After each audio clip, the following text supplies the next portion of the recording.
Boa tarde, Beto. Obrigado por ter aceitado o convite. Nós convergimos, assim, de estar junto numa chapa porque os pensamentos são muito próximos. É aquele pensamento liberal, pensamento de direita. E hoje a gente veio aqui discutir um pouquinho disso.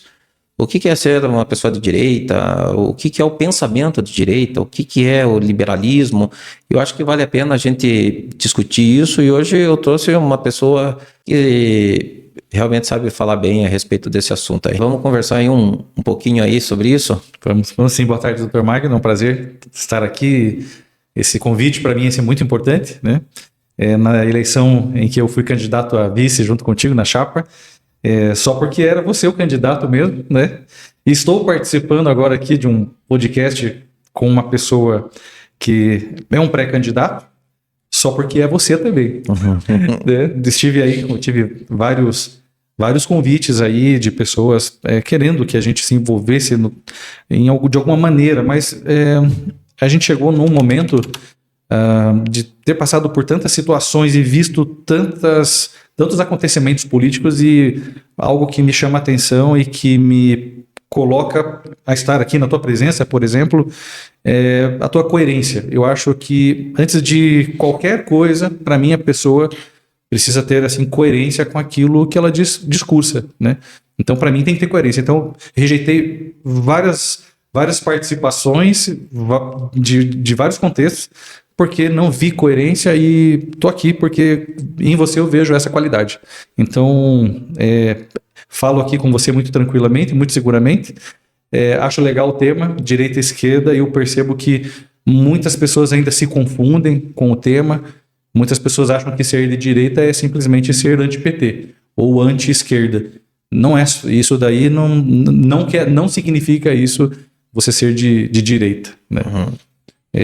Primeiramente, um trabalhador, um pai de família, digamos assim, a mãe de família, eles têm a preocupação em encaminhar a vida dos filhos. Essa é a principal preocupação, acho que hoje, central da família, né? E lá na sua casa não há esse debate de direita ou esquerda, ou pelo menos é muito recente esse debate.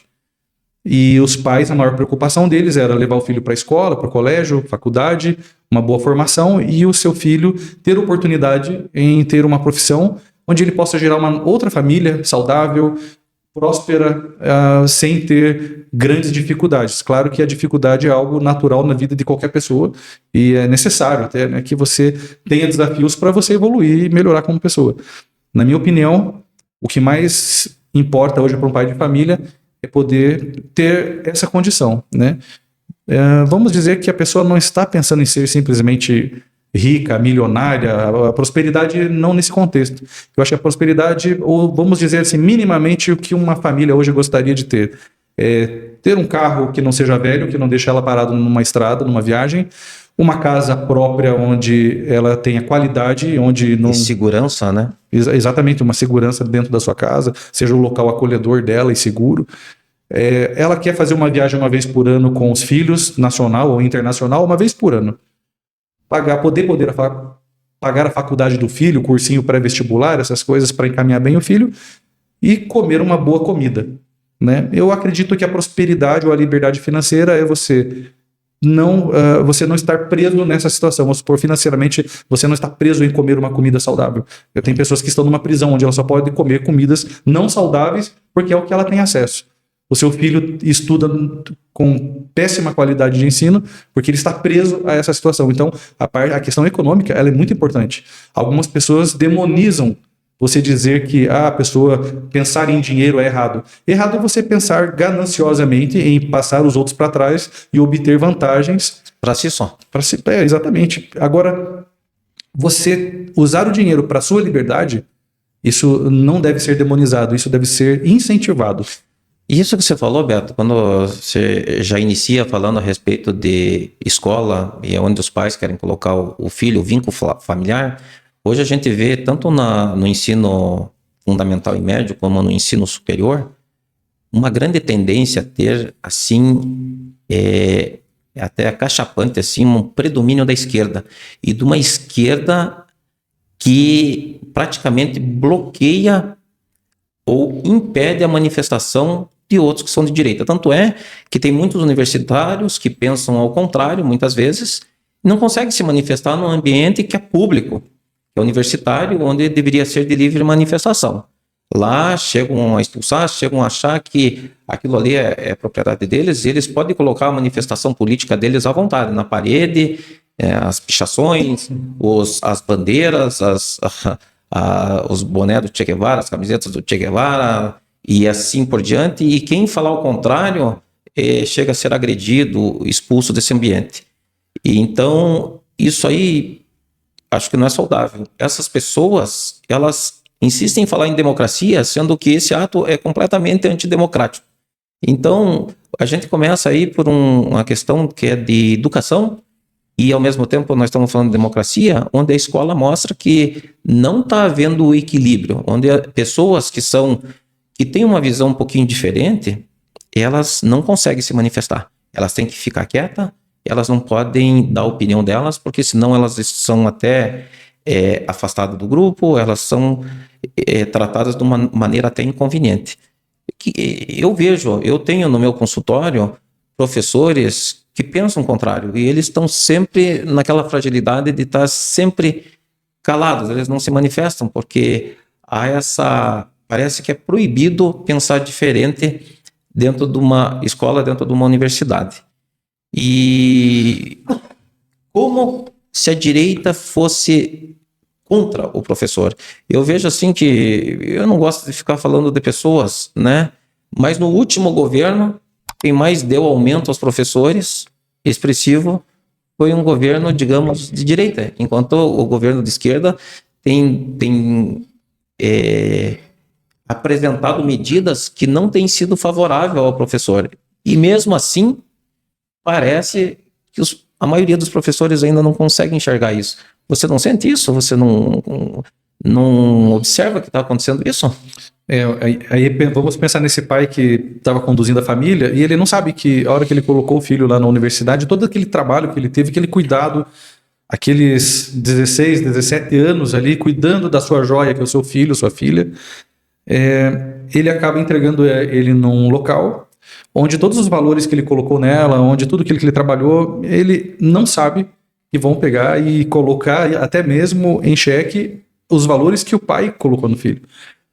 E eles chegam neste ambiente, eu vou dizer assim sinceramente, eu acho que nós devemos sempre defender o livre pensamento, mesmo que você não concorde com ele. As pessoas devem ter a liberdade de se expressarem, né? E o local que deveria ser muito mais isso propagado e defendido é o meio universitário, é a academia. Porque se lá é feito ciência, e a ciência vive de questionamento, de contraditório, é o local onde deveria se existir maior liberdade de se expressar ideias, né? Então, aí esse grupo de esquerda hoje nos centros acadêmicos, eles pressionam as pessoas a pensarem iguais a elas. Elas não querem imaginar que aquela pessoa pensa diferente. E até os professores que acabaram tomando parte hoje das coordenadorias aí de turmas e que acompanham, são indicações também políticas, hein? Exato. E um reitor de uma universidade e tal, e daí eu tive meu filho que ficou numa universidade de São Paulo, pública, estadual de São Paulo, em Tucatu, em que houve uma chamada na última eleição para ser votado somente no candidato do PT. Então, não existe assim, é uma conclamação. O meu filho foi com um adesivo do outro candidato, depredaram o carro dele. Teve que tirar e não poder mais entrar na universidade, porque justamente do pensamento diferente. Então, acho que fica complicado essas pessoas estar falando de democracia, sendo que não tem nada de democracia nisso, tem autoritarismo, ou é isso ou não é. E se não falar nada, se esse acadêmico ficar em silêncio e dizer assim, olha, melhor eu não me manifestar, se eu não concordo com o grupo que força a barra, então eu vou ficar quieto dizer nada. Não, vai chegar um momento em que ele vai ser colocado na parede. Igual o penitenciária, quando tem motim, quando tem... Você vai fazer com a gente ou não vai? Você vai colocar a camiseta na cabeça aí vai fazer motim com a gente. Senão você já era. E aí acontece essa pressão, né? Agora... Isso é na universidade e isso a gente tem visto também na imprensa, né? Sim. A imprensa terrivelmente parece que adota um lado. Parece que 95% da imprensa tem essa direção. Sim. Né? E veja, doutor Magno, o que seria interessante o debate, como você já no início trouxe, né? Essa questão de direita e esquerda. Eu tenho certeza que quem está nos ouvindo, muitas pessoas que estão nos ouvindo, não sabem que não existe só dois lados, não existe só direita e esquerda. A própria esquerda, existe variações de pensamentos dentro dela, onde um não concorda com o outro. Por exemplo, a esquerda europeia, que é chamada esquerda fabiana, é diferente da esquerda da América Latina, que já é uma esquerda bolivariana. Existe diferença de pensamento. São esquerda, mas as duas, quando as duas estiverem sozinhas e não tiver direita, as duas vão brigar. E vai ser uma polarização nesses dois espectros. E agora na direita? O que nós temos na direita? Nós temos variações de pensamento também. Nós temos o liberal, que é diferente do conservador, em alguns aspectos. E nós temos o libertário, que é muito diferente também do conservador.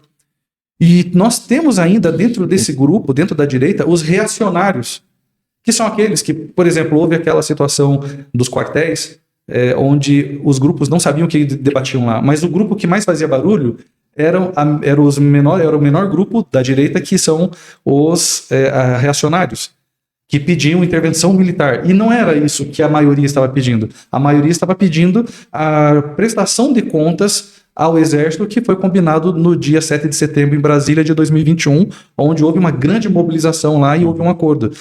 Mas só que eles misturaram todo o debate e ninguém entendeu mais nada. Porque dentro da direita mesmo existe um leque, né? Então não existe, na verdade, não existe polarização. O que existe é pluralização, é um plural de ideias. Plural, e as pessoas convencionaram, e fica cômodo para quem está já com o seu mandato e está na política falar só nesses dois espectros, esquerda e direita, ou você é daqui ou é daqui. E o centro acadêmico, né, a academia deveria ser o local liberado exatamente para expressar todas essas... O que é uma esquerda fabiana, o que é uma esquerda bolivariana, de onde surgem esses conceitos, o que é ser um social-democrata, que está dentro do espectro de esquerda, porém eles visam apenas as questões sociais e não debates hoje bolivarianos de se permanecer permanecer no poder, a perseguição e essa guerra toda que está existindo. Então, perde-se muito, eu acho que perde-se muito o conceito geral das coisas. Então, mas basicamente, o que a gente pode então reduzir a cada um dos grupos é o seguinte: a direita, ela defende, agora pensando assim, todos esses espectros de direita, não só o que a gente coloca como média, é que a direita, ela é pró-indivíduo, ela é contra o aumento da força do Estado. O Estado, ele tem que servir a população e não ser o chefe da população. E já a esquerda entende que não, que tem que ter um Estado que cuide das pessoas e que ordene e que diga para as pessoas o que deve ser feito, o que é correto. Ou seja, é o Estado que ensina as pessoas o que é certo. Sendo que, na verdade, o Estado, ele é consequência de existir um povo. O povo vem antes do Estado, então o Estado tem que servir as pessoas. É para organizar essa população, e não para mandar na população. Né? Exato, quando foi formado o Estado, nós negociamos dizendo assim, nós vamos dar uma parte da nossa liberdade para você, né? Para ter a organização da sociedade. Exista minimamente uma organização do trânsito, de leis de investimento, né, dos impostos que são pagos. Sinceramente, o meu viés de direita é libertário. Eu sou totalmente contra o Estado. A gente devia ser Estado zero. Porém, o que nós temos hoje que a sociedade trouxe é o Estado na sociedade. Então, vamos lidar com ele da melhor maneira. E qual é a melhor maneira? É tratar ele como o servo do povo e não como o comandante do povo, que é o que a gente está vendo que está acontecendo. Mas sabe, Beto, eu tive a oportunidade de ir num debate na UEPG aqui dos universitários lá do curso de jornalismo. E muito interessante achar que sempre com essa visão que lá predomina, essa visão de esquerda, a gente muitas vezes ser escutado e escutar depois das eleições que alguns daqueles espectadores que estavam lá e eram estudantes universitários do curso de jornalismo falavam: pô, eu votei em você porque eu gostei muito daquela colocação que você falou a respeito de tal assunto. Eu tive 2 pessoas que falaram para mim de lá e eu fiquei muito contente. E aproveito o gancho de falar disso porque eu acho que a esquerda ruim, digamos, radical, a radical ela se apropria do funcionalismo público, no geral, como um todo, como sendo o grande representante do funcionalismo público, e isso não é verdade. Muito pelo contrário, a esquerda radical ela usa a instituição pública para fazer política, e quem participa de instituições públicas vê que muitas vezes o concursado, a pessoa que está lá, que não foi colocado por fulano ou ciclano, ela faz o seu trabalho e recebe muitas vezes menos do que aquele que chegou ontem por indicação política e que tem 1/10 do seu conhecimento, mas ele foi colocado por um político, ganha mais, trabalha menos, e ele acaba não sendo contente com essa questão.